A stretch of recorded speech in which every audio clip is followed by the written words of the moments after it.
Hola, buenos días. Por favor, confirmen en el chat si se escucha bien así la voz.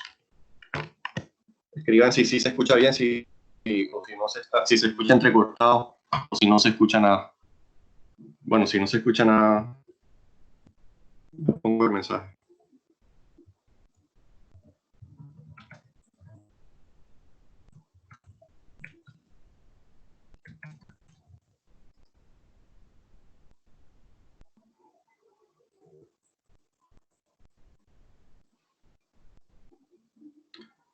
Génesis Ramos, ¿se escucha bien? Mario Beleño, sí se escucha bien. Bien, vamos a continuar entonces. Bienvenidos a la clase de hoy de entorno económico en línea. Voy a activar mi cámara.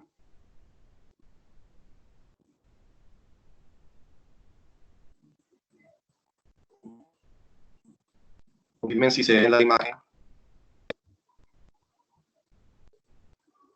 Tengo buena conexión de internet, pero puede que se escuche o se vea entrecortado. Confirmen si se ve entrecortado o si se ve bien. José Mercado, sí, se ve la imagen. Ahora voy a compartir mi pantalla.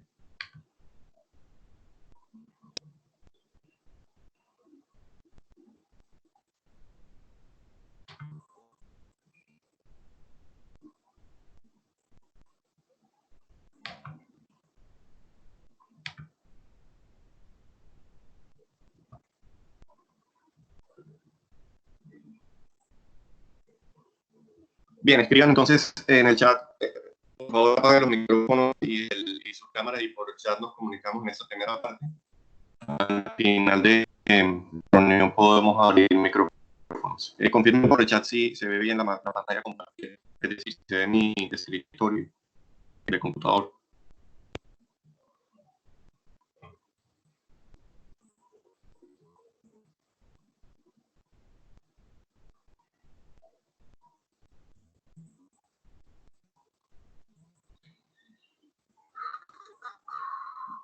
Martín Díaz, sí se ve.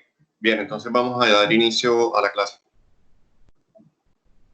Voy a abrir las slides del curso y vamos a comenzar.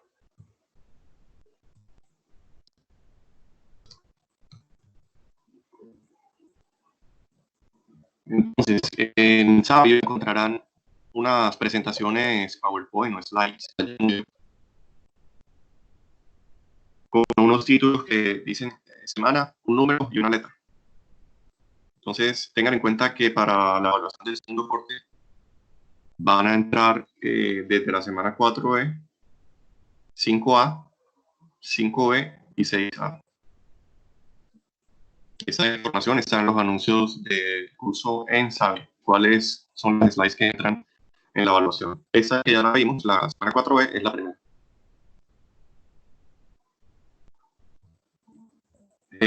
Vamos a repasar qué vimos en esta slide porque esto entraba para la evaluación y teníamos rato que no nos veíamos.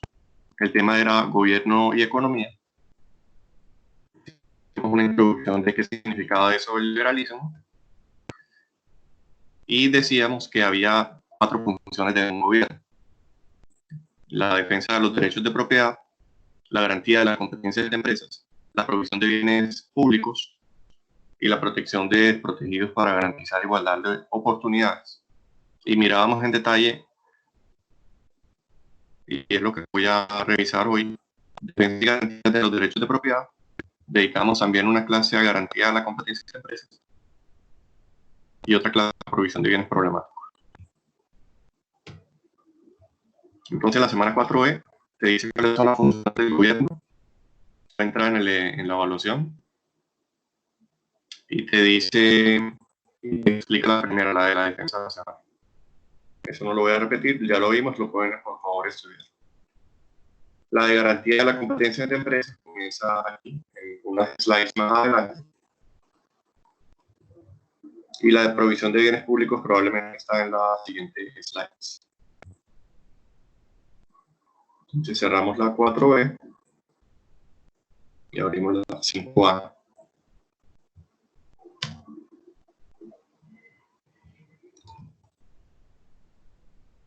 la segunda de las slides que entran en el segundo corte. Voy a volver al chat para ver que todo es en orden. Tenemos conectados 31 personas, es decir, estamos todos completos, ¿no? Son 40 personas.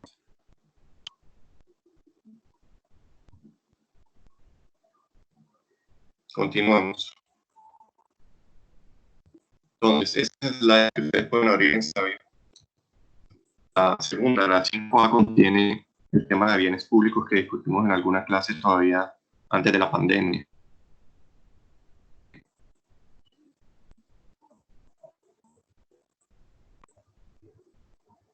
Los temas, por favor, repásenlos para el día del examen. 4B, 5A,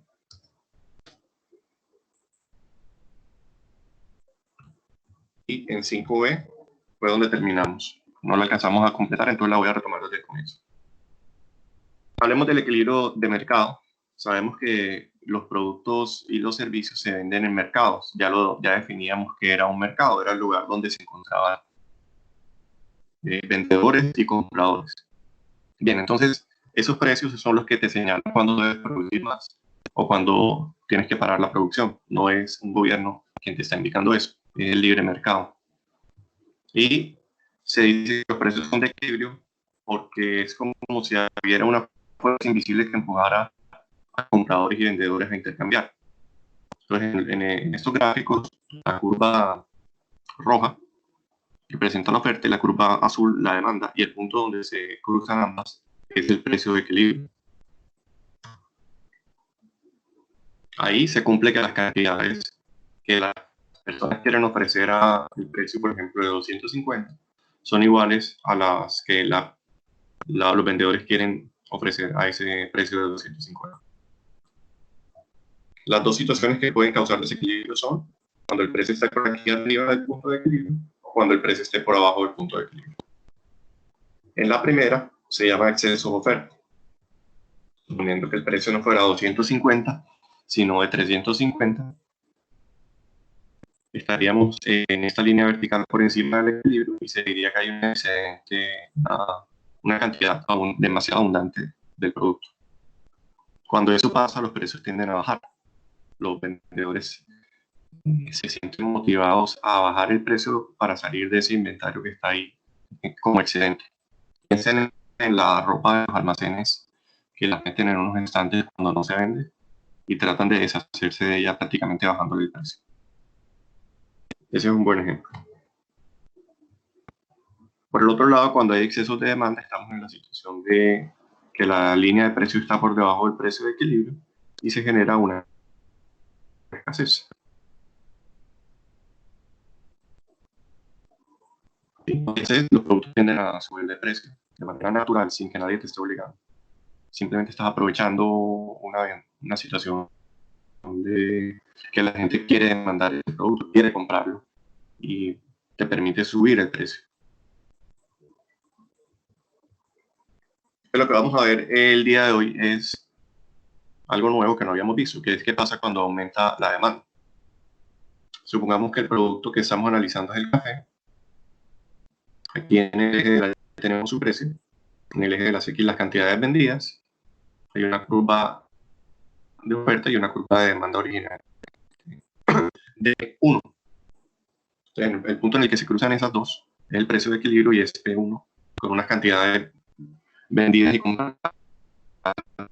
Entonces lo que tenemos en esa situación de equilibrio es que vamos a ver por qué razones podría subir el precio de ese café.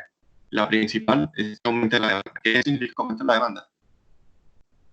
Que de manera simultánea muchos compradores están dispuestos a comprar de un momento a otro mucha mayor cantidad de café.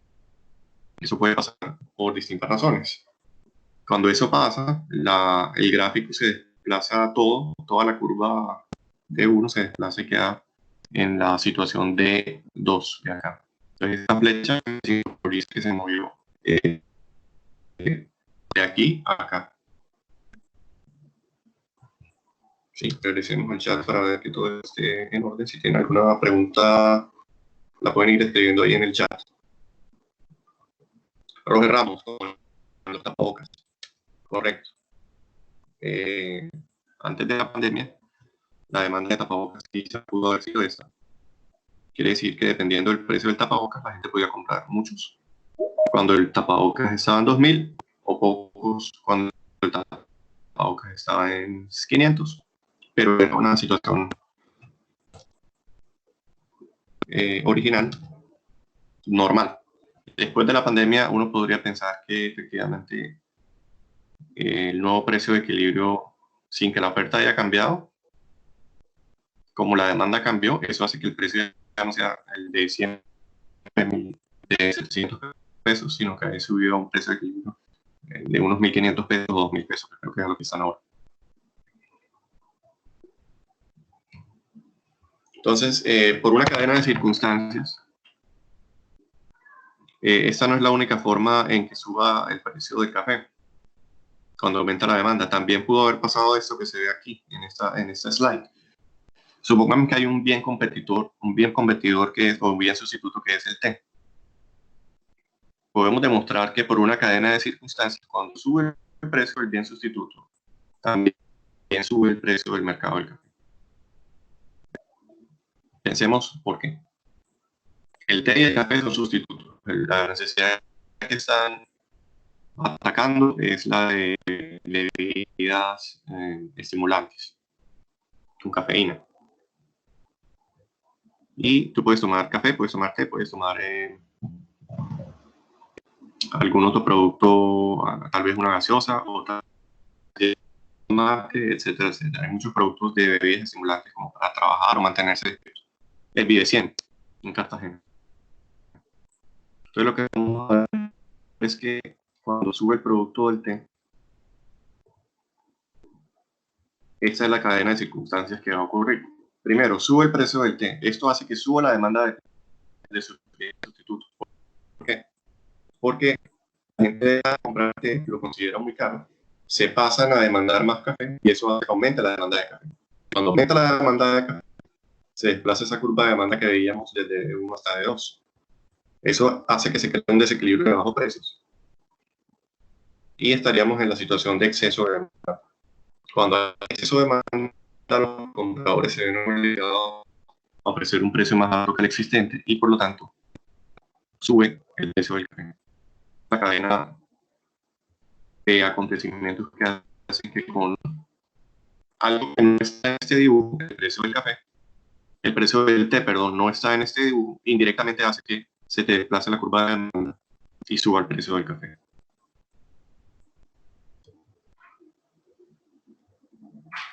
Entonces definamos que es un bien sustituto para que lo tengan presente, lo anoten, es que es aquel que satisface la misma necesidad de tu bien.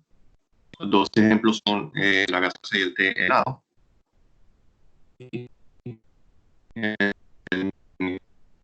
El Lipton, el Fusti, eso tiene unos sustitutos que son las gaseosas. Si sube el precio de las gaseosas, debería. Otro ejemplo es con el precio del taxi y el bus. Si suben el precio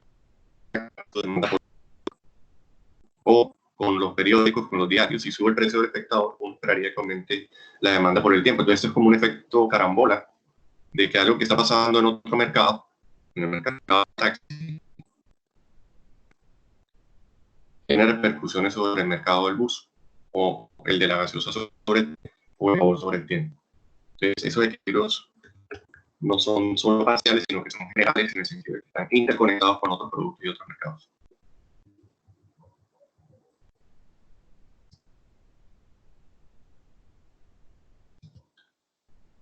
Entonces, ¿qué hemos visto hasta ahora?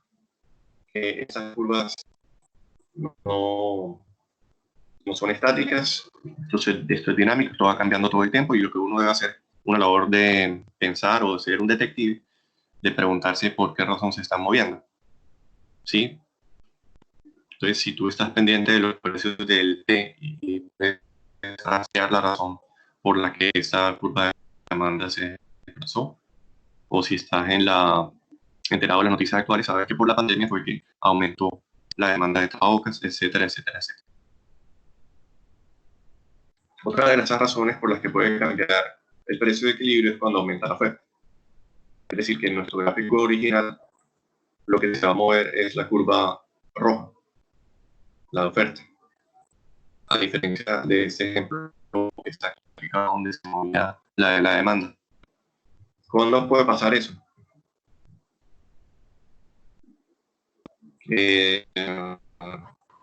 Una posibilidad es cuando los productos mejoran la tecnología de producción, eso hace que aumente la oferta y se la hace a la derecha. O cuando hay terremotos y desastres naturales, eso hace que la oferta se desplace a la izquierda porque destruye las fábricas. Entonces, cuando se afecta la oferta o cuando se queja afecta la demanda, la oferta se refiere a las empresas, a las fábricas, a las industrias, a cuánto pueden producir, y la tecnología hace que aumenten esas capacidades y las empresas puedan producir más. O los desastres naturales y climáticos hacen que las industrias y las fábricas y las empresas produzcan menos. En este caso, por ejemplo, de la pandemia, y vamos a volverlo a usar de ejemplo, también hay desplazamientos en general de la oferta de muchos productos hacia la izquierda porque, por ejemplo, no puedes conseguir tan fácil el servicio de ir al cine, el servicio de ir a una peluquería, etcétera, etcétera. Su oferta originalmente estaría acá y después de la pandemia se desplazarían hacia la izquierda. O sea que esas personas, si quisieran, podrían cobrar a un precio alto por su servicio, pero que en este momento puede estar muy cotizado.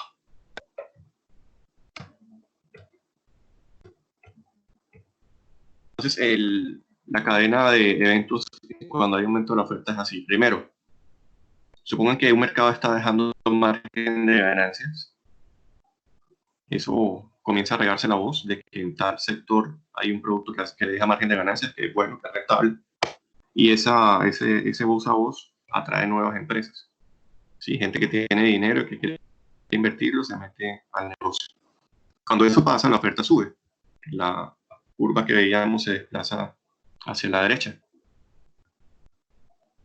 Luego, eso hace que el precio de equilibrio baje. Y si el precio de equilibrio baje, cuando los precios son menores, eso disminuye los márgenes de ganancia y paulatinamente deja de ser un mercado atractivo. ¿Esto qué quiere decir? Que cuando hay libre competencia, los márgenes de ganancia son temporales y a medida que entran nuevas empresas y nuevas empresas y nuevas empresas, la rentabilidad comienza a bajar y comienza a ser más aburrido, menos rentable estar en ese negocio, en ese mercado, en ese sector.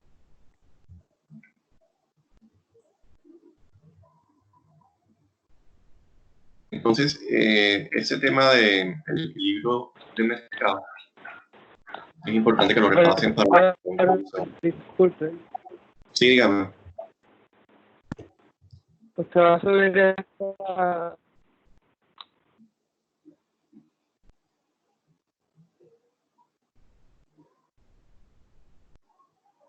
¿Qué pregunta tienes? Que si voy a subirlo. Se traba cada 5 segundos. Sí. Está mal la voz, se escucha entrecortado.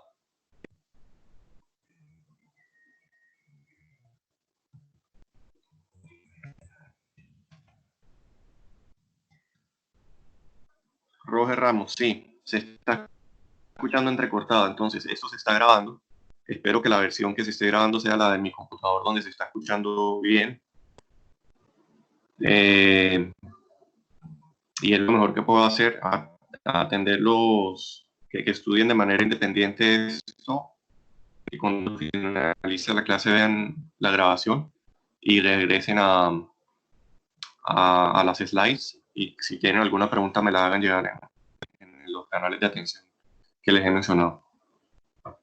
Brainer, ¿las diapositivas están en Sabio? Sí. Voy a mostrarles dónde están las diapositivas relevantes de semana. De la semana 4 para abajo no lo tienen.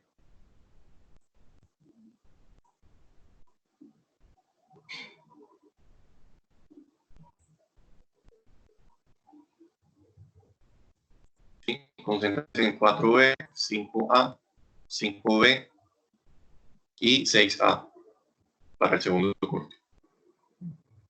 Esta información que acabo de decir, pueden ver donde dice aviso de evaluación del segundo corte.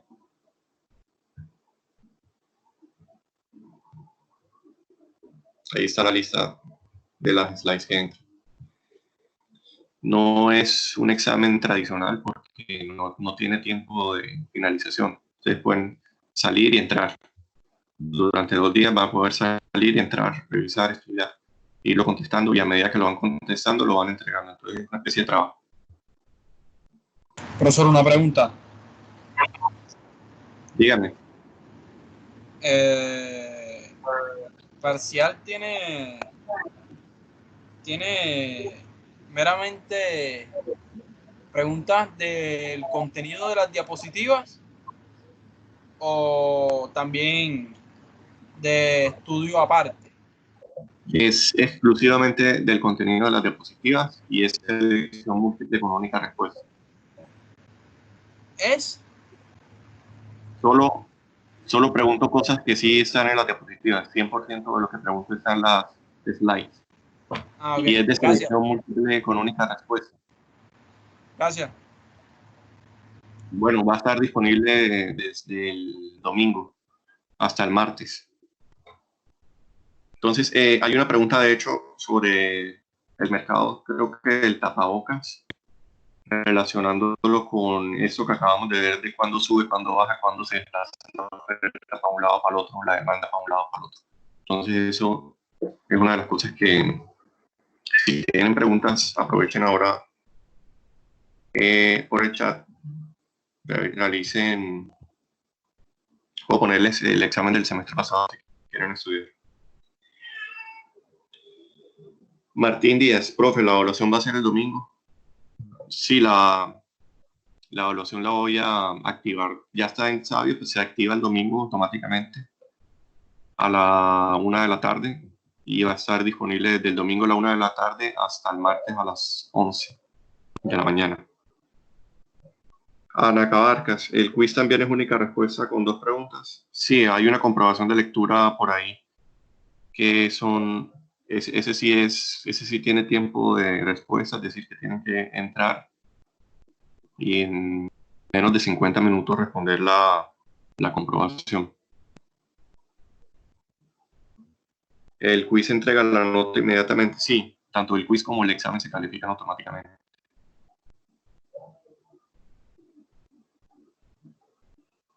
Bien, entonces sigamos. Semana 5A. ¿Qué? ¿Por dónde íbamos? 5B fue la que acabamos de... Nos iba a mostrar un examen que había hecho el semestre pasado.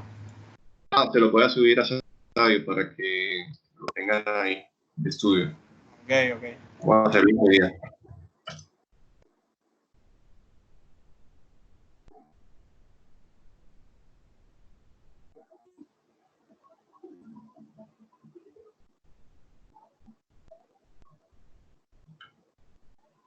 Vamos a subirlo inmediatamente, que quede ahí. Subámoslo a la semana 11.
Bien, entonces si quieren estudiar de esos temas pueden descargar el archivo de la semana 11.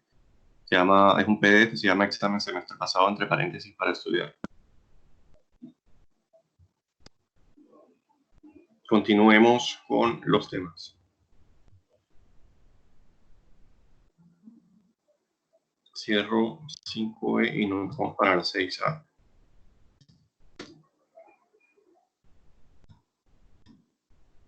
Bien, otro tema nuevo. ¿Puedo hacer una pregunta? Sí, adelante. Es que acabo de leer una pregunta, la cuarta, y habla sobre el Producto Interno Bruto per cápita, pero ya hizo una pregunta parecida en el primer examen. ¿Era en ese momento era acumulativo o cómo? En el que acabo de subir. Sí, era acumulativo, o sea, el semestre pasado. El semestre pasado no íbamos al mismo ritmo, entonces de pronto... Ok, claro. Sí, no entraba lo mismo en el primer corte, sabes que acá. La pregunta relevante sería... La 1, la 2 y la 3.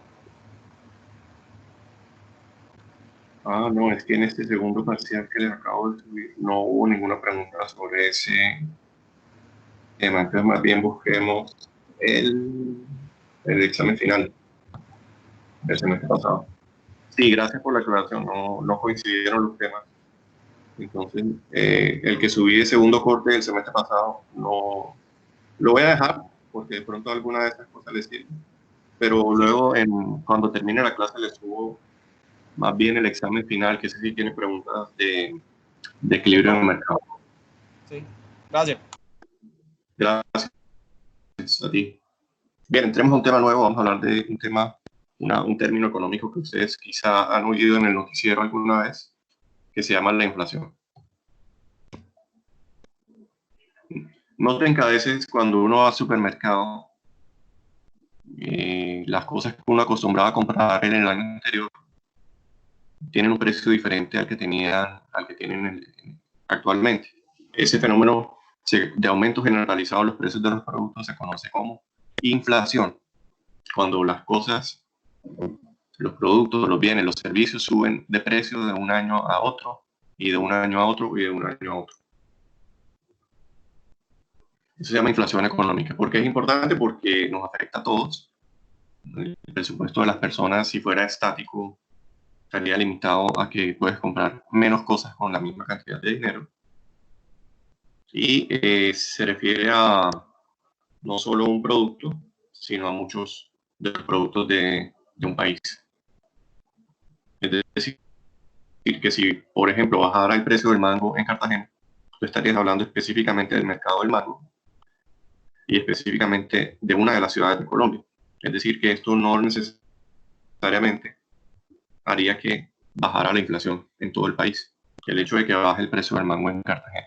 Sin embargo, si está bajando el precio no solo del mango, sino de muchas otras frutas y de muchos otros productos, y eso está pasando no solo en Cartagena, sino en otras ciudades, efectivamente tú podrías predecir que va a bajar el precio en todo el país, y cuando eso pasa, ahí sí estaría cambiando la inflación.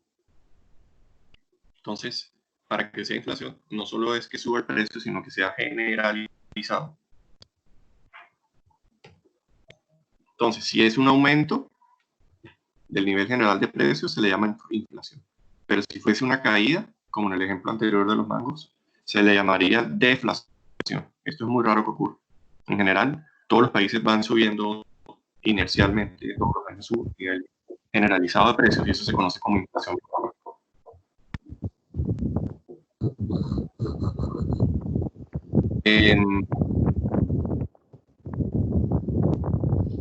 Causas de la inflación. Una de las principales causas es que supongan que la producción haya aumentado solo en un 5%, pero que los salarios hayan aumentado en un 100%. ¿Sí? Supongan que en alguna de las profesiones hay un buen sindicato que logró negociar que le subieran el salario al doble. Pero si eso no va acompañado de un aumento de la producción en una misma cantidad, Esto haría que la gente artificialmente tuviese un mayor poder adquisitivo. Y el mercado es difícil de engañar de formas artificiales. ¿Qué va a pasar?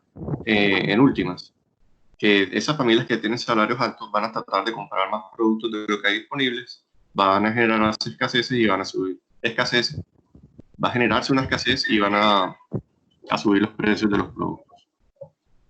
Entonces, una de las razones por las que puede haber inflación es cuando la gente comienza a tener más ingresos súbitamente.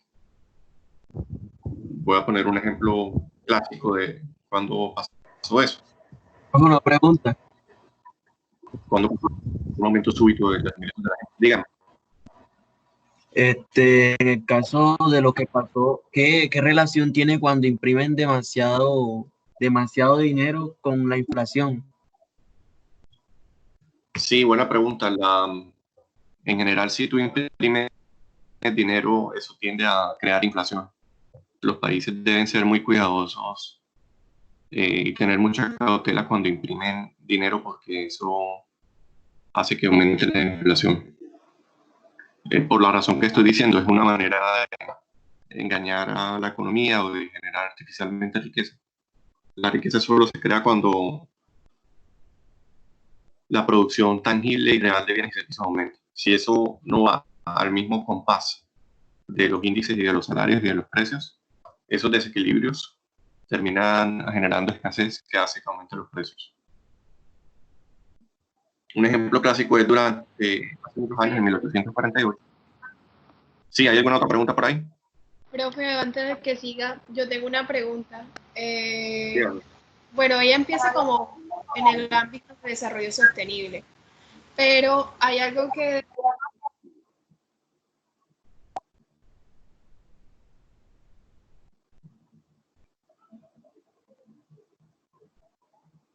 No se escucha, se cortó, no se escucha, no sé si ustedes me escuchan a mí. O sea, yo sí lo escucho a usted, a ella no la escucho. Igual, yo también la puedo oír. ¿Puede repetir la pregunta? De pronto se desconectó. Sí, a ella no la escucho. Esperemos a Ahora ver sí. entonces si... Ya, ahora. Repite la pregunta que no escuchamos. El término de desarrollo sostenible está enlazado también con la producción de Producto Interno Bruto per cápita, por persona. Eso determina qué tanto produce el país en un año. Si sube, creo que el Producto Interno Bruto también sube como el estándar de calidad de vida. Entonces, si un país aumenta el Producto Interno Bruto anual, eso creo que también aumenta la economía interna del país. Entonces, es como que nosotros estamos aquí en Colombia y cuesta 2.000 pesos un café, pero allá en Estados Unidos me cuesta $4 y nosotros traducimos la moneda y serían como que 16.000 pesos y uno dice, ¿por qué? Y es porque el estándar de vida allá es más alto que acá. Sí, muy bien. ¿Quién habla? Ana. Sí, señor. Sí, muy bien, Ana. Ese es un buen ejemplo de la relación entre PIB, Producto Interno Bruto y estándar de vida. Y estamos analizando algo así relacionado con eso que es la inflación. ¿Tienes alguna pregunta específica con inflación? Porque yo voy a hablar luego sobre crecimiento económico y Producto Interno Bruto en otra clase. Entonces ahí puedes recordarme de nuevo tu comentario. Bien, sigamos. Aquí hay unas preguntas en el chat. Profe, el parcial del domingo es al martes, ¿se puede salir y entrar de nuevo? Sí, Brainer, está diseñado para que no tenga tiempo límite. No te va a cerrar, no te va a sacar, puedes entrar y salir. Profesor,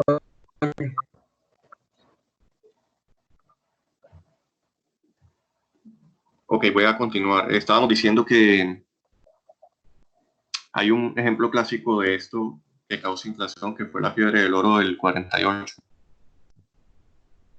¿Qué pasó? En Estados Unidos, en California, descubrieron en ese año unos yacimientos de oro, que era el estado de California. Mucha gente comenzó a migrar de otros estados hacia California para aprovecharse de ese negocio que estaba en auge. Todo el mundo tenía mucha plata súbitamente, de un día para otro, de una semana para otra. Entonces la gente llegaba con dinero extra a comprar cosas a los mercados de la época. Y eso generó una escasez que hizo que subieran los precios. Es decir, que si tú no estabas dedicado al negocio de la extracción de oro, pero vivías en California, ibas a encontrar que todas las cosas que tú comprabas de una semana para otra ahora iban a ser mucho más caras. Entonces lo que está reflejando ese aumento de precios es un ajuste del mercado, de esa nueva situación de que se encontró oro, y termina afectando injustamente a gente que no está en ese negocio. Entonces cuando la gente... y por cierto, ese oro se transportaba desde California hacia el otro lado de Estados Unidos por unos barcos que salían de aquí, pasaban por Colombia, y en esa época Panamá todavía hacía parte de Colombia, cruzaban el istmo de Panamá acá abajo en un tren, todavía no existía el canal de Panamá, y se lo llevaban acá a la costa este de Estados Unidos. Entonces todo ese montón de oro, esos lingotes de oro que sacaban de acá, pasaba por Colombia. Un detalle, una nota ahí histórica. 300.000 personas emigraron en esa época a probar suerte con la fiebre del oro, y eso generó mucha inflación. Entonces no hay forma de engañar la economía. La economía se termina ajustando a través de precios. Si, por ejemplo, con la pandemia actual le dieran a todos los colombianos dinero extra, probablemente los precios subirían. La predicción es que habría inflación, porque es un dinero que está saliendo de la manga y no de productos y servicios. Sí, dígame. Una analogía de lo que podría ser ese caso de California no fue como cuando incrementaron el salario mínimo y de repente todos pensaban que iban a tener dinero de sobra, y resulta que los precios también subieron. Sí, esa es una de las críticas que le hacen a los que recomiendan que se suba mucho el salario mínimo. Parece una buena idea, pero es probable que con más salario mínimo la gente compre más cosas, haya más escasez, suban los precios y haya inflación. Es decir, que por carambola haya efectos dañinos para la economía. Sí, muy bien. Ese tema de los salarios, por eso lo mencionaba acá, es una de las principales causas de que si no se hace con una buena sincronización de los niveles con el que está aumentando la producción, puede terminar en inflación. Muy bien. Aquí hay una fotografía de esos aventureros que se fueron a extraer oro en Estados Unidos en el 48. Ejemplos. Supongamos que hay un país que tiene una tasa de inflación anual de 100%. Ese es un ejemplo atípico, ¿no? Porque en general las inflaciones se mueven entre un 0 y un 10%. Pero supongamos para cálculos cálculos rápidos, que es del 100%. ¿Qué quiere decir eso? Los ingenieros de pronto tienen más agilidad para esto, pero voy a explicarlo con plastilina. Si tú tenías 2 libras de café a comienzo de año y cada una costaba 5.000 pesos, y tú llegabas al mercado con un presupuesto de 10.000 pesos, quiere decir que con esos 10.000 pesos podías comprar a comienzo de año 2 libras de café. ¿Por qué? Porque cada una costaba 5.000, y si tu presupuesto era 10.000, te alcanzaba para 2. Pero si la tasa de inflación durante todo ese año, desde enero, febrero hasta diciembre, fue de 100%, quiere decir que cuando vuelves, no el 1 de enero, sino el 31 de diciembre, a la tienda con 10.000 pesos a comprar café, el precio se duplicó. El precio ya no va a ser de 5.000 cada una, sino de 10.000 pesos. Por lo tanto, si tu presupuesto sigue siendo de 10.000 pesos, es como si te hubiesen quitado poder adquisitivo, porque solo la gente vas a poder comprar 1 libra de café. Dígame entonces si se entendió el ejemplo de cómo la tasa de inflación del 100% hizo que compraras menos cosas.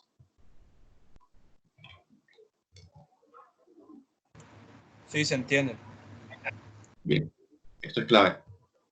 Entonces, por eso se dice que el poder adquisitivo y los salarios y la inflación van de la mano. Tú puedes tener un salario de 10.000, pero ese es un salario nominal. Es decir, es un valor que no tiene no necesariamente tiene una relación con lo que mencionaba Ana del bienestar. Para que sea un valor real, un salario real, tienes que tener en cuenta cuáles son los precios. Y solamente dividiendo los salarios entre los precios, ahí sí tienes un ingreso real, un poder adquisitivo.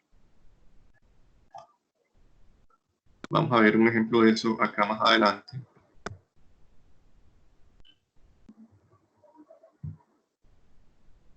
Piensen en ese país, Hungría. En algún momento del siglo pasado, del siglo XX, Hungría sacaba este billete. Este billete que ven ahí en la imagen eran 100 quintillones de pengos. Entonces uno podría pensar, uy, el que sea dueño de este billete de 100 quintillones de pengos tiene mucho dinero, puede comprar muchas cosas en Hungría. Pero ahí está solamente una de las caras de la moneda, que es el ingreso nominal. Si eso se le divide entre el valor del precio de las cosas, ahí sí te da el ingreso real o poder adquisitivo. Probablemente en ese momento del tiempo las cosas estaban tan caras en ese país que necesitaban que los billetes fueran de quintillones de las unidades monetarias de pengos. Entonces, poder adquisitivo, inflación y salario están relacionados. Si tu salario es de 10.000, te sirve que la inflación sea baja para que cuando quieras volver a comprar café a final de año, suba muy poquito, de 5.000 pesos que suba a 5.050, 5.100 pesos, y tú sigues comprando cerca de 2 libras de café.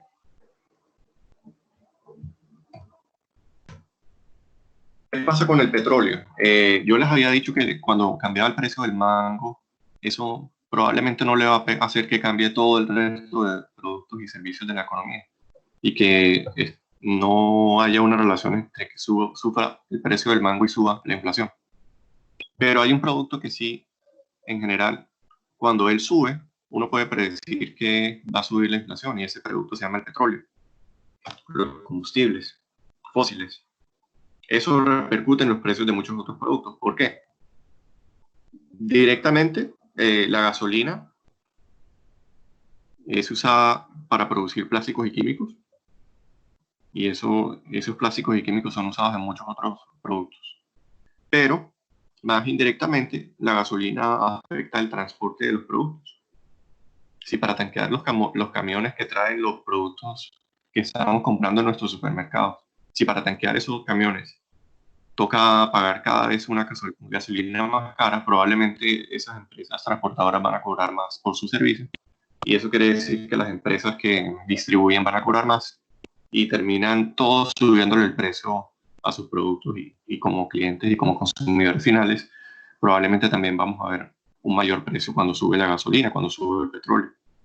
Entonces, cuando la gente está supervisando y monitoreando el entorno económico para ver cómo le va a ir a su empresa y no sabe cuál va a ser la inflación, una de las cosas que puede mirar es qué está pasando con el precio del petróleo. ¿Sí? La idea es esta. Una gasolina cara implica un alto costo de transporte.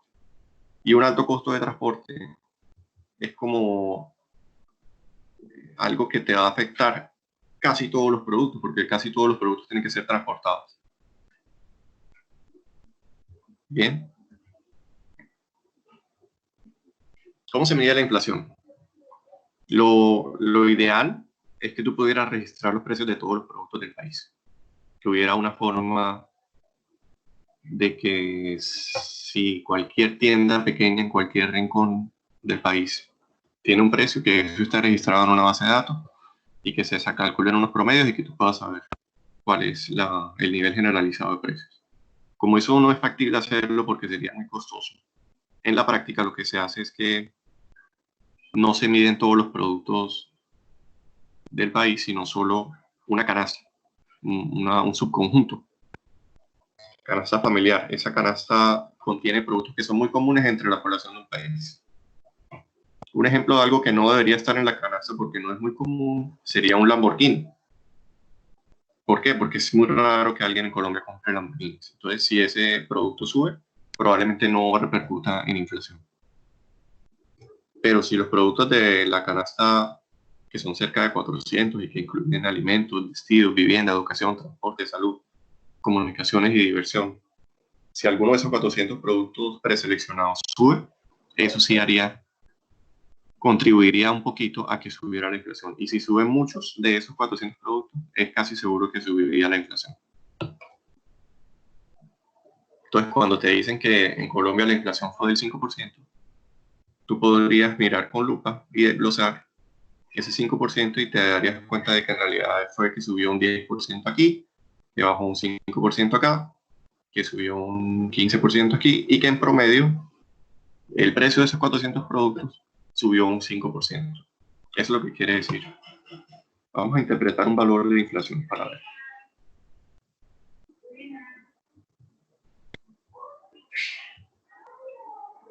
Supongamos una inflación anual de 3% en el país.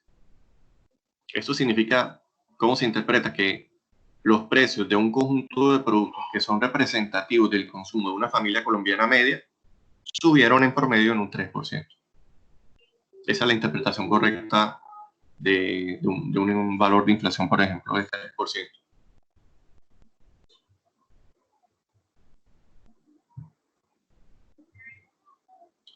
¿Cómo se mide la inflación? Idealmente se deben registrar todos los productos, en la práctica no se hace así, se mide solo los conjuntos. Y quien selecciona esa canasta lo hace una unidad de estadística del país que se llama el Departamento Administrativo Nacional de Estadística, es el departamento encargado de llevar las estadísticas en Colombia. La sigla es DANE, lo han escuchado quizás alguna vez en el noticiero o en el noticiero o en el periódico. El director es Juan Oviedo Arango, él es economista. Cartagena tiene oficinas en La Matuna. Fue creado en 1951 para eso, para producir datos económicos, sociales y ambientales.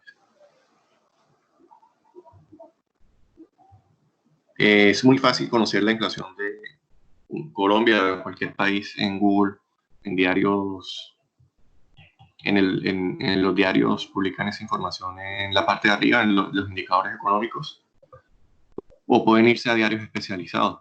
En Colombia hay dos muy buenos, que se llama uno Portafolio y otro que se llama La República. Pero en general, escribiendo en Google cuál fue la inflación en 2019, te debe aparecer el dato del año pasado o el dato histórico. Esos datos los produce originalmente el DANE. Entonces, volviendo a medición de inflación, lo que hace el DANE es que agrupa los datos de precios en un índice.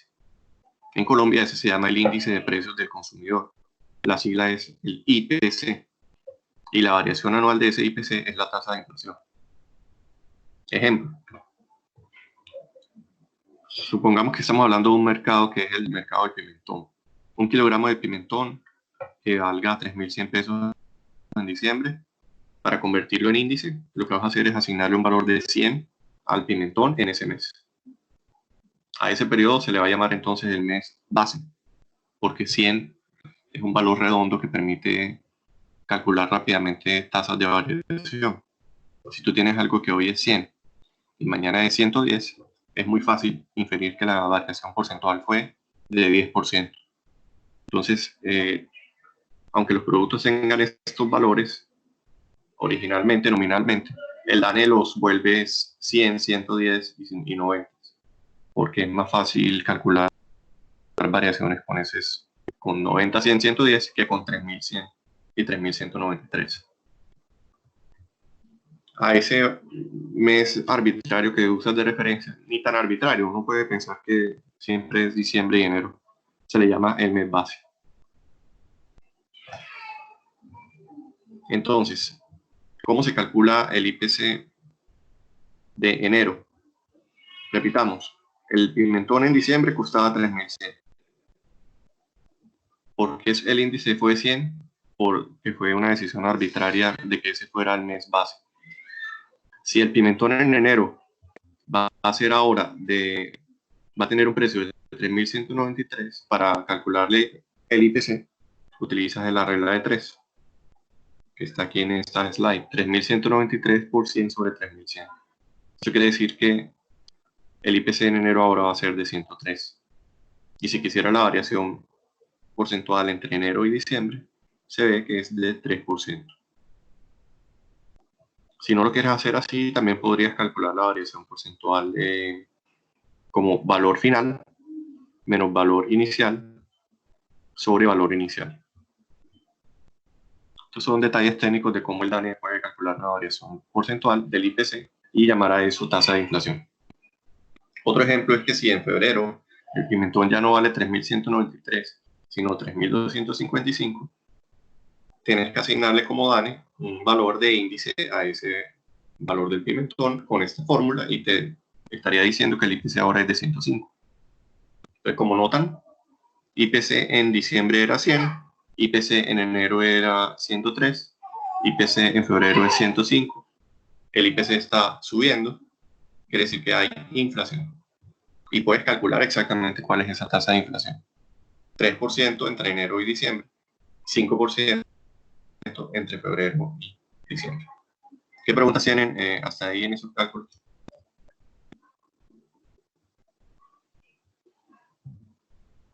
Marlon Beleño, Bolívar soberano. Sí, por ahí hoy, más adelante en las slides voy a hablar del Bolívar de Venezuela. Entonces, lo que es el promedio de esos índices sería la inflación. Vamos a hacer ese ejemplo para que quede más claro. Voy a abrir un Excel, denme un segundo.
Bien, entonces voy a abrir el Excel.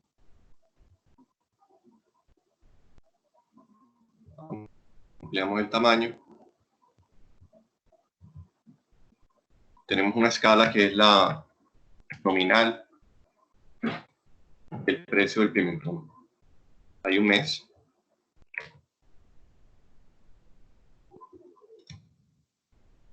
Y un año.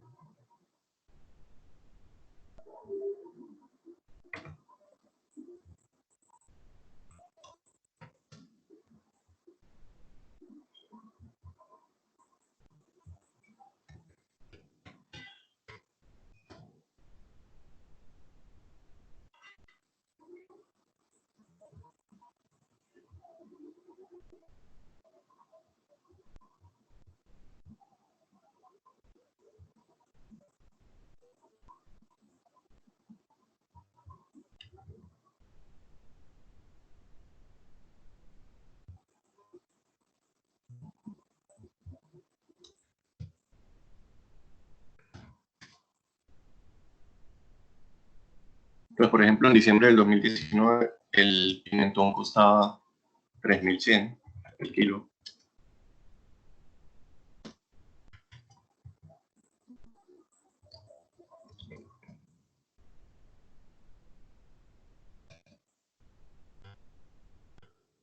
Y para los precios en enero del 2020 y en febrero del 2020. dónde salen esos precios? De un promedio de las tiendas que visita el DANE cuando hace esos sondeos de en cuánto es el pimentón.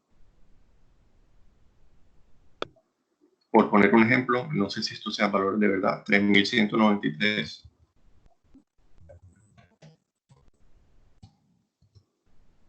Y 3.255. Por favor, escriban ahí en el chat si se ve bien el tamaño de eso que estoy poniendo en Excel. Y si se entiende.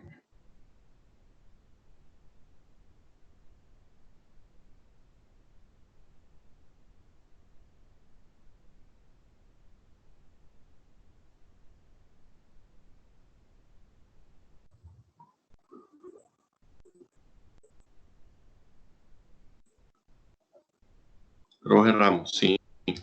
Bien, continúo. Entonces vamos a crear una escala nueva que se llame IPC.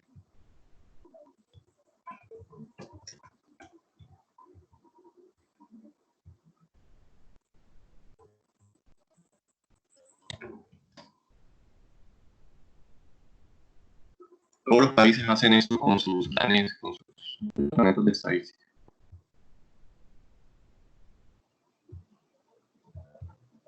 Van a seleccionar cuál quieren que sea el mes base, arbitrariamente, digamos que quiero que sea diciembre, y a ese le ponen un valor 100.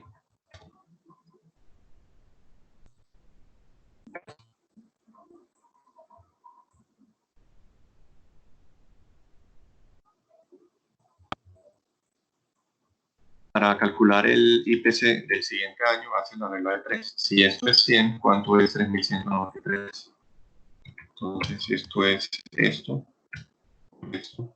sobre esto.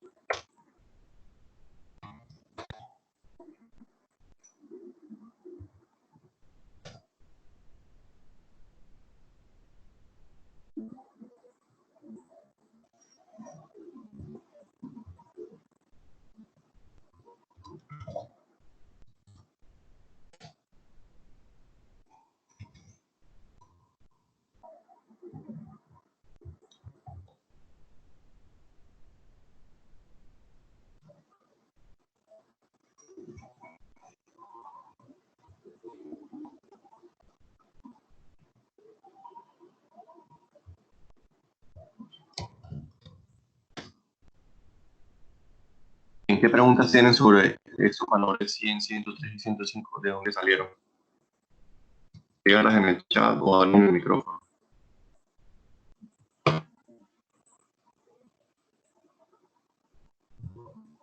¿Quieren que repita alguna de esas? ¿El 100, el 103 o el 105?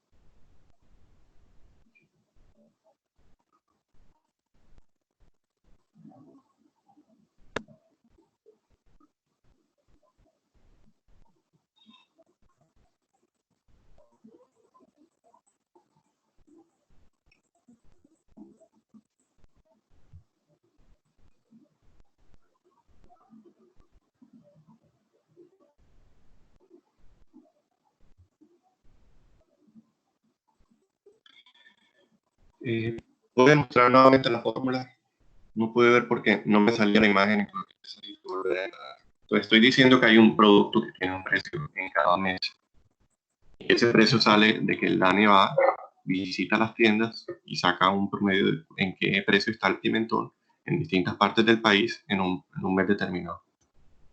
O sea que esto no tiene ningún misterio. El 3.100, el 3.123 y el 3.255. La pregunta es de dónde salieron estos valores. Y les dije, el 100 sale de elegir arbitrariamente cualquiera de los 3 meses como mes base. Yo puse el primero. Ahorita hacemos un ejemplo donde el mes base no sea el primero, sino el segundo. Pero al que tú pongas como mes base le pones arbitrariamente un 100. Y luego, aplicando una fórmula de regla de 3, calculas el IPC del siguiente mes. Si 3.100 está asociado a 100, 3.193, ¿a qué valor está asociado? La regla de 3 dice que se multiplican los de las esquinas y se dividen el de la otra esquina por la. Eso fue la que puse aquí en la fórmula. Es 3.193% sobre 3.100. Ahora, por ejemplo, donde el IPC tiene como además como un mes base enero del 2020.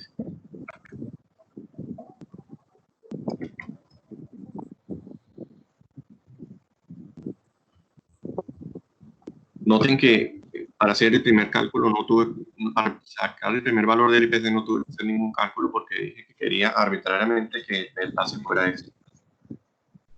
Y luego repiten por regla de 3.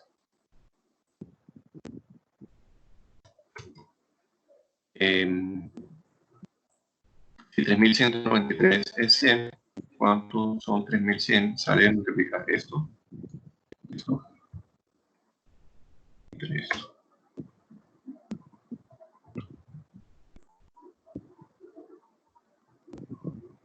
Y el de acá. Esto. Por esto.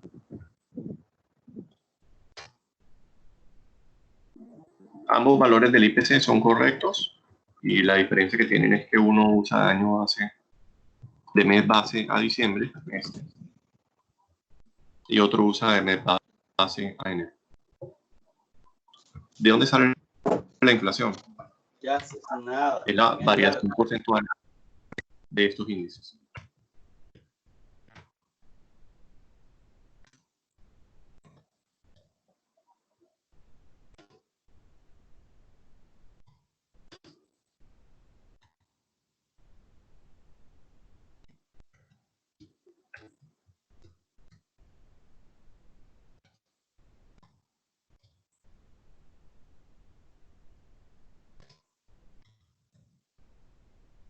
Es decir, que la inflación entre diciembre y enero fue de 3% y la inflación entre enero y febrero fue 1,94%.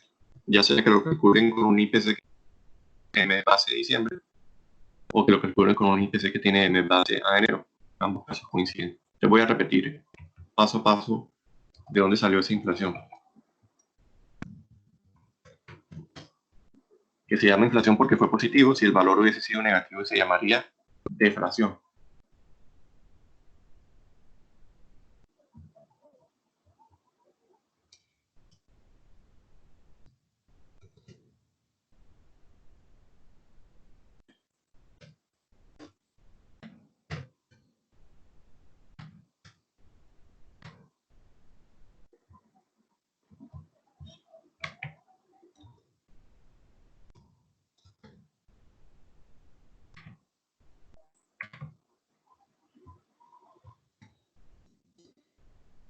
Pues una tasa de variación se puede calcular de dos maneras.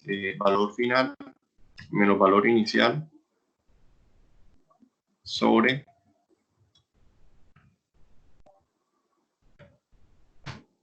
valor inicial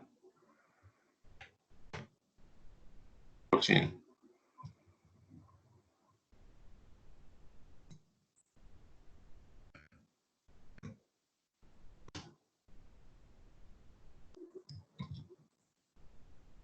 Bueno, si no lo multiplican por 100,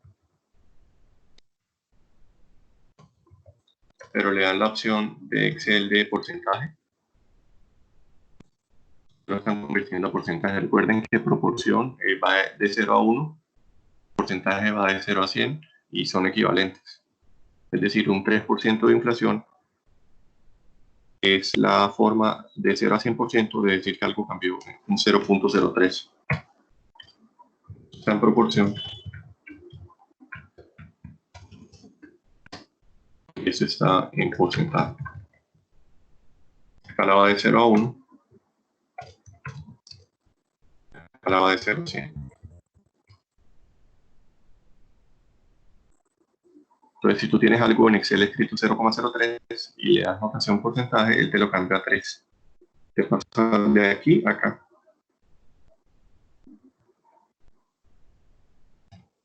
Entonces, con ese método, de nuevo, valor final menos valor inicial,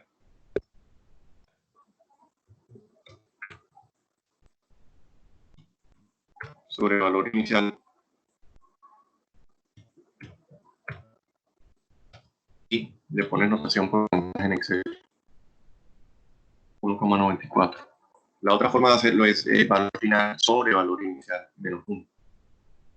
Son correctas. Ambas se van a dar 3% y 1,94%. Entonces, así se calcularon estos valores de IPC y esas inflaciones. ¿Qué preguntas tienen hasta ahí?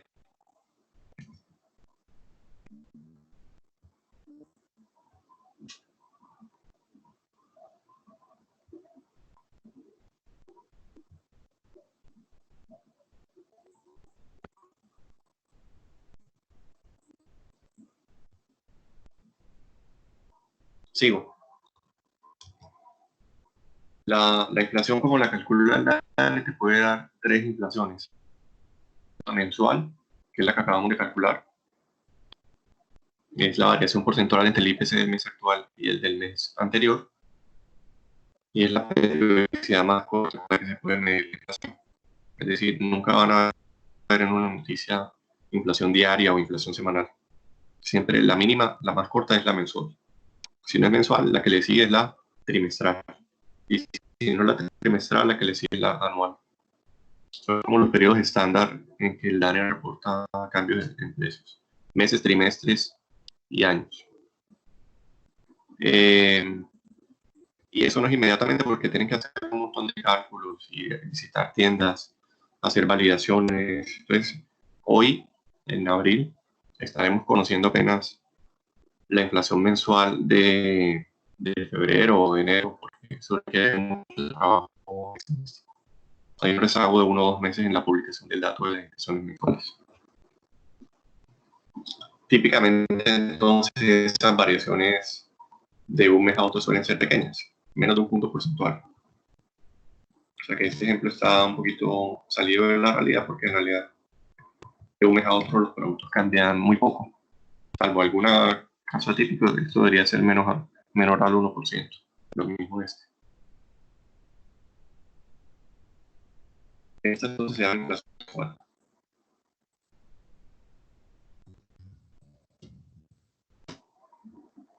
Vamos a hacer una nueva que sea la inflación año corrido. Vamos a poner algunos nuevos valores aquí. Está el mes en el que estamos.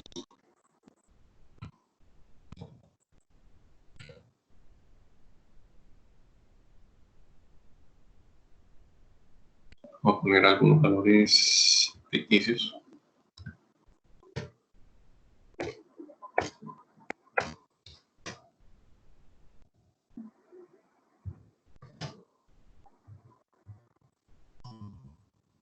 Borramos esto.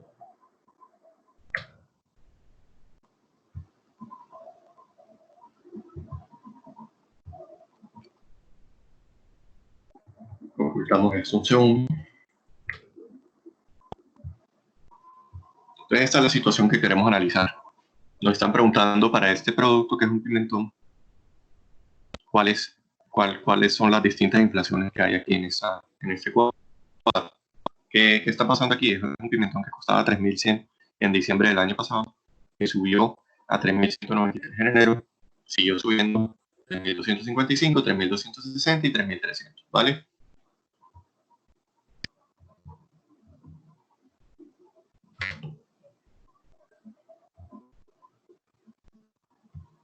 Entonces queremos calcular una inflación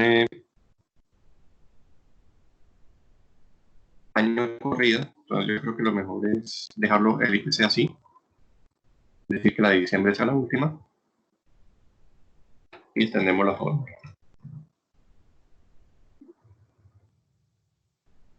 Entonces, esta es la traducción a escala índice de este cambio en el precio. Las variaciones porcentuales que están en esta columna D son las mismas variaciones porcentuales que están en esta columna D.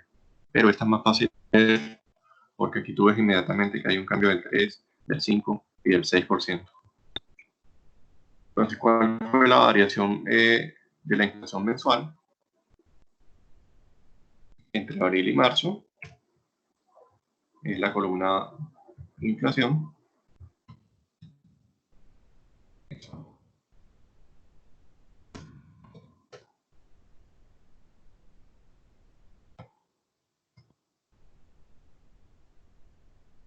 la inflación del año corrido también es informada por los medios de comunicación. Un poquito diferente.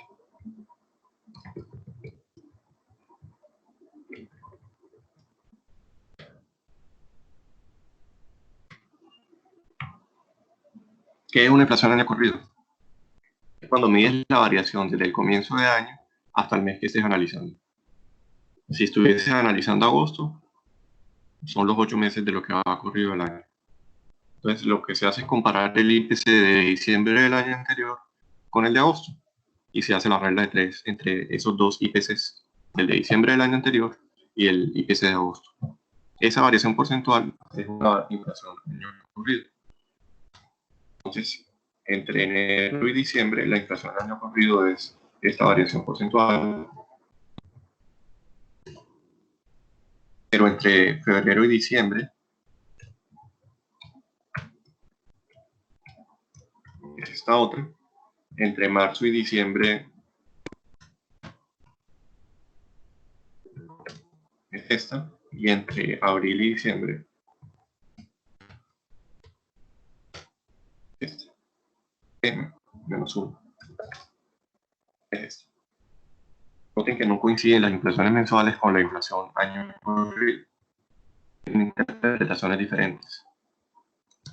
La interpretación de la inflación en el año corrido sería, interpretemos ese 6,45.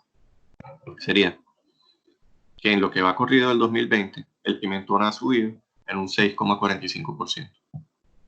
Mientras que la interpretación del 1,23 era que entre abril y marzo, el pimentón aumentó en un 1,23% su precio. Uno es mensual, el otro es inflación del año corrido. Ambos se escuchan en los noticieros, ambos son útiles, dependiendo de lo que quieras analizar. ¿Qué preguntas tienen sobre la inflación año corrido?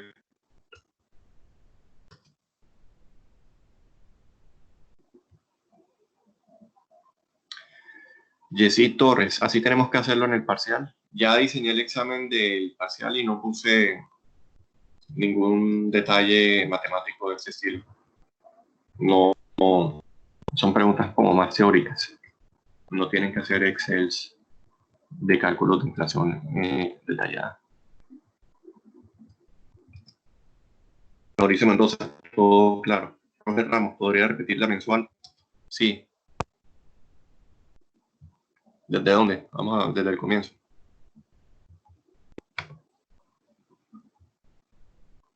Hay un producto que es el pimentón, que tiene estos precios todos estos meses. Es un precio promedio el mes y un precio promedio de todas las tiendas que venden pimentón en el país.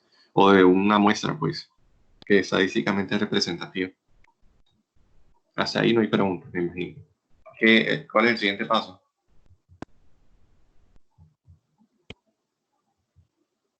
El DANE, cuando ya tiene esos precios, arbitrariamente le asigna a uno de esos meses un valor de 100. Como vimos, yo pude haber cogido enero, febrero, marzo o abril para escribir 100, pero puse diciembre. Después de que ya tienen el 100, construyes el IPC con las fórmulas que ya les mencioné que están en las slides, que son reglas de 3, para convertir esta escala de precio a esta escala de índice. Cuando ya tienen hecho esos IPCs, la inflación mensual es de un mes respecto al otro. Es decir, que este que puse aquí en la fila 4, en realidad debería estar en la mitad entre la fila 3 y la fila 4 para simbolizar que es la variación entre diciembre y enero. ¿Sí? Excel no me permite hacerlo. Si estuviera en un tablero lo hubiese escrito a mitad de camino entre la fila 3 y la fila 4.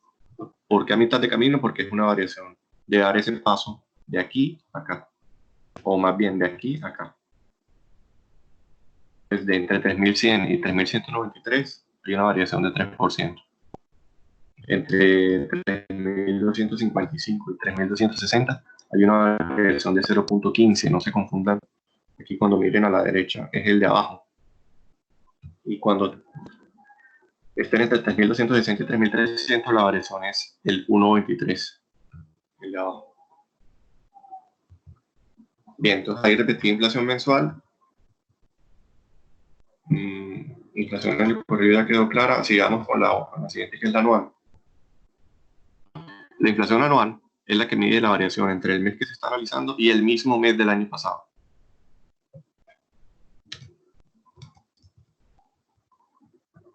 Es decir, que aquí, si yo me hubiese ido hasta abril del año pasado subiendo y comparo abril del año pasado con abril de este año, comparo los IPCs, calculo las tasas de variación, eso se llama una inflación anual. No confundir con la inflación año corrido. Año corrido es lo que va corrido el año, desde enero o desde diciembre del año pasado. La anual es, si estás analizando agosto de 2019, la anual es compararla con agosto de 2018. Si estamos en abril de 2020, estaríamos comparándola con abril de 2019 y así sucesivamente. Si tú te vas a diciembre de un año, es el único mes del año que coincidirían la anual con la año corrido. Porque año corrido dijimos que era de enero a diciembre, o de diciembre a diciembre, y la anual es de el mes en el que estás comparado con el mismo mes, pero del año anterior. Entonces, es súper importante entender esas tres inflaciones, cómo se interpretan. No hay que hacer los cálculos. Para el examen de este curso no hay que hacer cálculos de ese estilo. Bien, terminemos porque ya faltan... Vamos a terminar a las 12:45. Vamos a terminar con estas slides. Bien, política económica. ¿Quién es el encargado de vigilar esa inflación? Según la Constitución Política de Colombia del 91, el Banco Central es quien tiene la función de mantener el poder adquisitivo del peso. Vimos que es peligroso emitir dinero, que es peligroso subir los salarios y que es arriesgado que se den esas fiebres de oro, fiebres de petróleo, fiebres de, en general de encontrar riqueza súbitamente.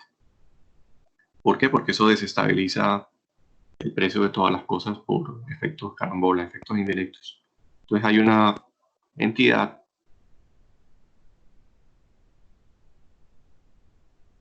y que se debe encargar de vigilar la inflación. Se llama el Banco Central, que en nuestro país se llama Banco de la República.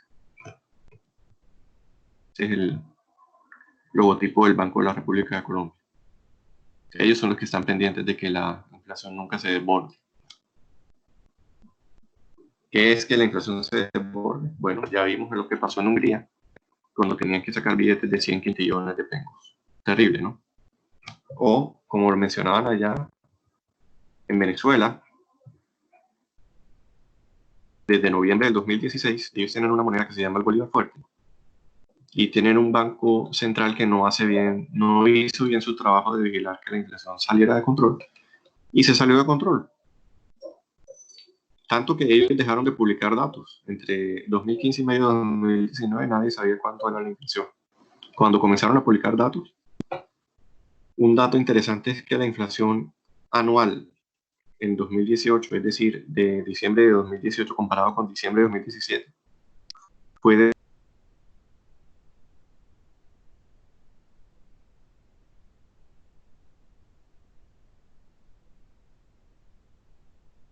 de 200. A esas tasas altas de inflación se les conoce como hiperinflación. ¿Qué es una hiperinflación? Es una inflación muy, muy alta. Las hiperinflaciones erosionan el valor de las monedas locales. Suelen ir de la mano de eventos críticos. En las guerras, por ejemplo, es normal que haya hiperinflación. Quizás eso fue lo que pasó en Alemania. Antes de la Segunda Guerra Mundial hubo hiperinflación.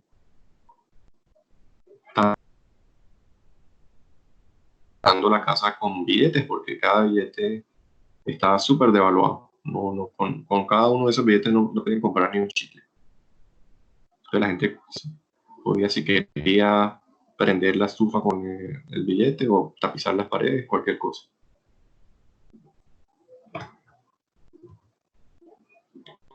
Eso pasó en el 1923, perdón, esto fue después de la Primera Guerra Mundial. Alemania, Hungría, Venezuela son ejemplos de hiperinflación. inflación. Estos son una foto de la moneda venezolana. Noten que las denominaciones comienzan en 2.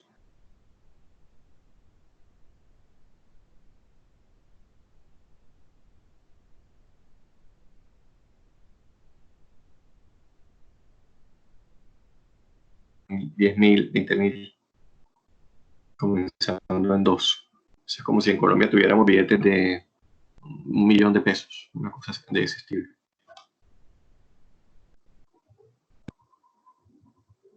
Hoy en día sí está pasando en Colombia que con las monedas de 50 hay gente que no te las recibe. Se vuelve.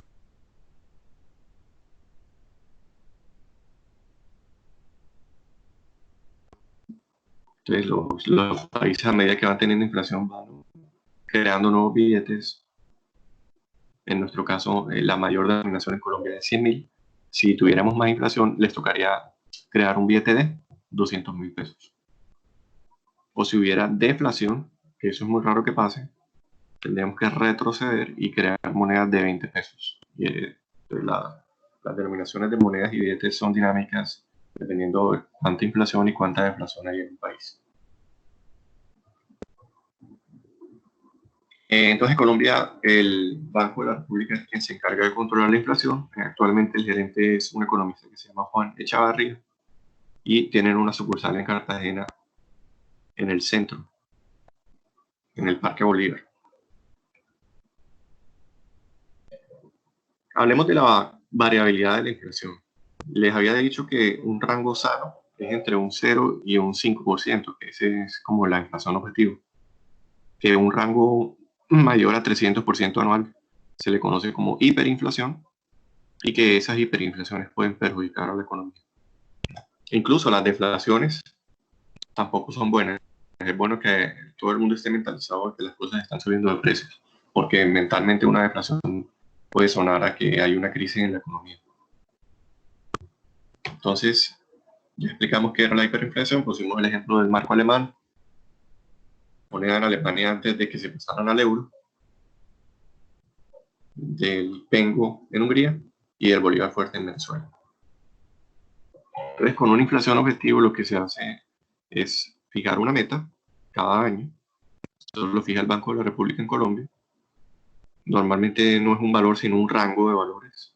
Tú dices, quiero que este año, en 2020, la inflación esté entre 4.5 y 5%. Está generando una meta que es un rango de valores. Y hacia esa meta debería orientarse el crecimiento de los precios. Si está por debajo, tú tomas medidas para que suba.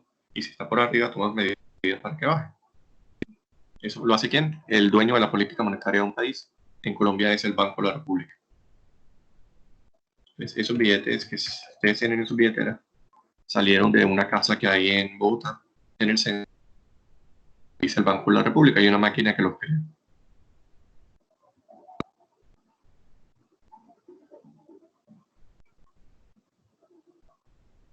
Desde el 2000, Colombia tiene ese esquema de inflación objetivo. Es decir, de tener una entidad que publica cuál es la meta para que todos lo tengan mentalizados, todos lo tomen como referencia. Y antes de que eso pasara, la inflación en Colombia era muy volátil. Lo que hizo anunciar estas metas es estabilizar las expectativas de los hogares y de las empresas. Por lo general, cuando se están incumpliendo estas metas es porque la tasa se acerca mucho al techo. No es muy raro que se incumpla porque se está acercando al piso. El techo es el valor máximo de ese rango que les había mencionado. Entonces, lo que puede hacer el Banco Central para mitigar la inflación es tratar de enfriar la demanda. ¿Cómo lo hace? Un banco central puede enfriar la economía si sube las tasas de interés de intervención, porque eso lo que hace es que te eleva el costo de los créditos bancarios. Pero si tú sabes que puedes elevar el costo de los créditos bancarios, y lo puedes hacer porque el Banco de la República es el banco de los bancos, es a quien los bancos piden prestado cuando quieren emitir dinero. Con créditos bancarios costosos los hogares se van a endeudar menos. Si te están endeudando menos, estás consumiendo menos. Y el consumo es uno de los componentes de la demanda agregada del Producto Interno Bruto de un país. En un alto componente son hogares que salen a consumir. Por ejemplo, ahora con la pandemia, los hogares siguen haciendo mercado, siguen consumiendo productos. De pronto lo hacen en una menor cantidad, pero el consumo no va a ser lo que haga que caiga el Producto Interno Bruto este año, que la gente sigue consumiendo. Una de las formas de hacer que la gente consuma menos es incidiendo en que se endeude menos. Por eso es que el Banco de la República puede enfriar las economías, porque está proyectando con esa tasa de interés que tanta gente se está endeudando en el país. Entonces, la tasa de interés de intervención es un valor que ustedes pueden consultar en los periódicos económicos, como el portafolio o la República, es fijada mensualmente. Quiere decir que, por ejemplo, ahora con la pandemia, el Banco de la República quizá no esté interesado en enfriar la economía, sino en calentarla. Probablemente no quiera subir la tasa de interés, sino bajarla. Las noticias que ustedes van a ver en las próximas semanas cuando se reúna el Banco de la República es que van a bajar las tasas de interés de intervención. Eso lo decide una junta directiva independiente del gobierno. Es importante que sea independiente porque si no el presidente o el dictador, si está en un país de dictadura, piensen en Venezuela con Maduro, podría pedirle al Banco Central que emita dinero, que prenda la máquina de hacer plata. Pero eso es mejor que ningún presidente o dictador tenga autoridad para tomar esa decisión, porque, como les acabo de comentar, la creación artificial de dinero genera inflación.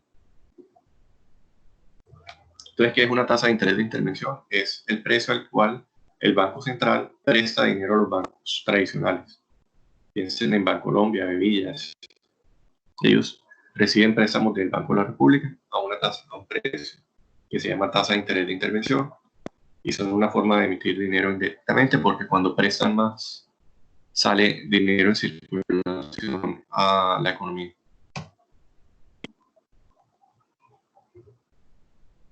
Para terminar, hablemos de la indexación de precios. Muchos precios,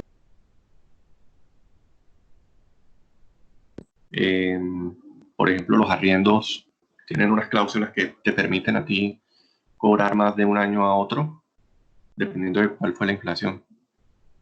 Si tú cobrabas 1.000.000 de pesos por un alquiler a tu inquilino y la inflación en ese año fue del 3%, estás en todo tu derecho de subirle al canon de arrendamiento para cobrar ahora 1.030.000 pesos, que es equivalente a subir en 3% el valor anterior de 1.000.000. Sí, es como si no, en términos reales, le estás cobrando lo mismo, no le estás cobrando más. Si cobraras el mismo millón, estarías perdiendo en términos reales tu poder adquisitivo. Por eso se considera justo que las personas suban los precios de las cosas atados a la inflación o indexados a la inflación. Porque tu excusa, tu pretexto es que simplemente quieres conservar poder adquisitivo. Si los trabajadores esperan que la inflación anual sea alta, ellos van a pedir aumentos salariales altos. Lo que pasa es que hay que tener cuidado porque si las empresas aumentan mucho los salarios, eso les sube sus costos, y cuando las empresas suben sus costos, lo terminan transfiriendo al precio que cobran, es decir, creando inflación. Entonces es importante que las negociaciones, por ejemplo, lo que mencionaba alguien antes, de la negociación del salario mínimo, o en general de los salarios, las empresas no se les puede ir la mano. A pesar de que parece algo noble que subirle el salario a las personas, si se hace de manera descontrolada, genera inflación. Ya mencioné lo de los arriendos, y entonces estos cambios en los precios se genera una especie de bola de nieve que muchos de los que están haciendo contrataciones y fijando precios indexados suban esos precios según la expectativa de los trabajadores. Entonces, la economía, hay una especie de juego psicológico de cuánto creo que va a subir las cosas. a final de año y termina incidiendo en cuánto realmente va a subir. Por eso pueden haber pánicos, donde si la gente cree, así sea falso, pero si la gente cree que los precios van a subir mucho, efectivamente van a terminar subiendo.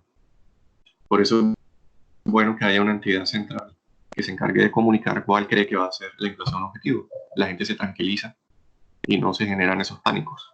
Sirve para anclar o estabilizar las expectativas de la gente.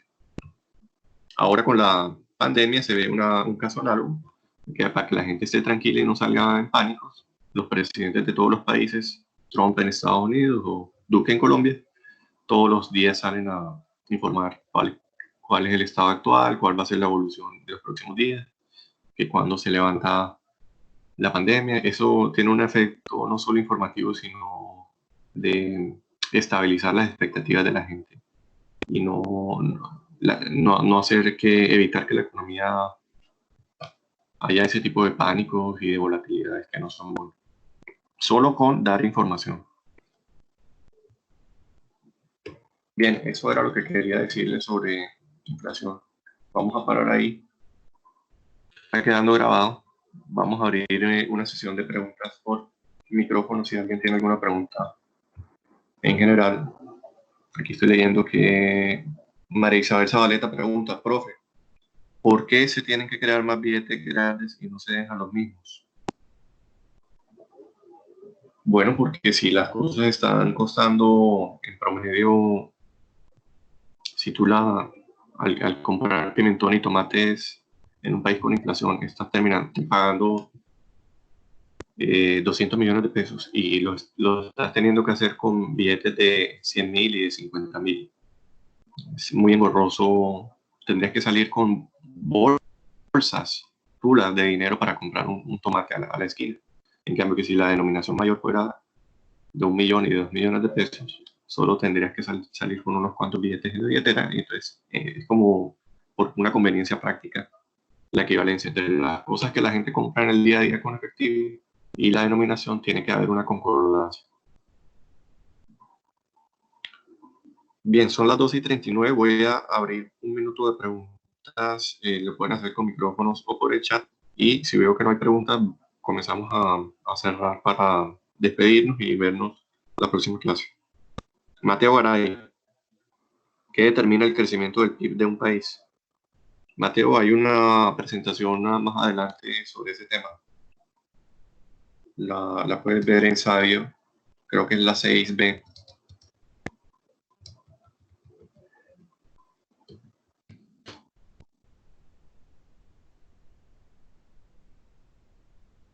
No, debe ser la 7A. No.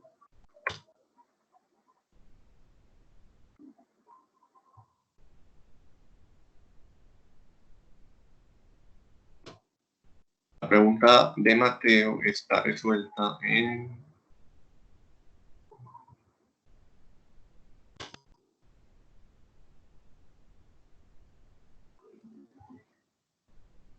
la diapositiva semana 8B.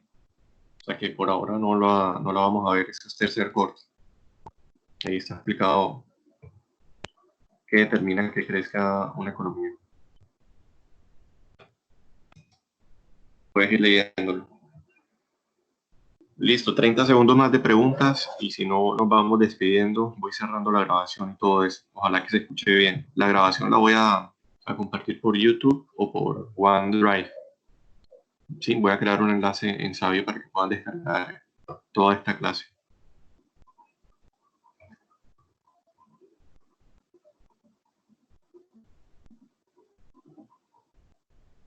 Álvaro, ¿el jueves hay clase o solo el quiz? Buena pregunta, solo el quiz. Es decir, que no se conectan, hacen su quiz y cuando lo terminen ya terminaron. No nos volvemos a ver hasta el martes de la semana entrante.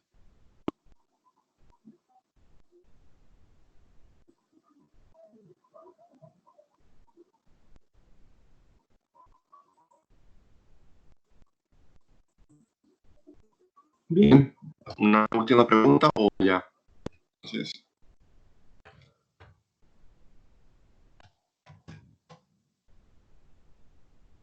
voy a parar la grabación. Muchas gracias por su participación. Hasta luego a todos.